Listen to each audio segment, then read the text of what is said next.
बिस्मिल्लाहिर्रहमानिर्रहीम। नंबर 1 इल्म। अगर आप किसी को कुरान पाक पढ़ाते हैं तो ये तो सबसे ही अच्छा अमल है और ऐसा सदका जारिया है जिसका बहुत ही ज़्यादा सवाब मिलता है। इसके अलावा आप किसी बच्चे को बिस्मिल्लाह पढ़ा देते हैं या किसी को नबी करीम सल्लल्लाहु अलैहि वसल्लम की कोई सुन्नत बता देते हैं और वो इस पर अमल करता रहता है और वो इसको आगे किसी को बताता है, तो इस तरह जितना आगे फॉरवर्ड होता रहता है इसका सवाब आपके अकाउंट में जमा होता रहता है। नंबर 2 नहर या कुआं खुदवाना। जब आप किसी ऐसी जगह पर नहर या कुआं खुदवा देते हैं तो इससे परिंद जो भी पानी पीते रहेंगे और जब तक वो मौजूद रहेगा इसका सवाब आपको मिलता रहेगा। नंबर 3 दरख्त लगाना। किसी भी जगह पर कोई दरख्त किसी चीज़ का लगा दें और उसके साए में जब इंसान मेहमान बैठेंगे तो वो आपको दुआएं देंगे। मस्जिद की तमीर।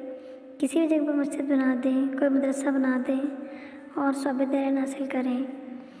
कुरान पाक। किसी मस्जिद या मदरसे में कुरान पाक रखवा दें या कोई भी इस्लामी किताब जिससे लोगों की रहनुमाई हो सके। नेक औलाद। आपके बच्चे जो आपके मरने के बाद आपकी मग़फ़िरत के लिए दुआ करते हैं और आपके लिए सदका व खैरात करते हैं। नंबर 7 फ़िल्टर या नलका लगवा दें।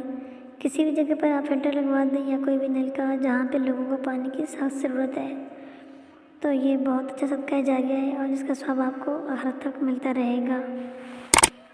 Thanks for watching members. Video अच्छी लगी हो तो लाइक ज़रूर करिएगा।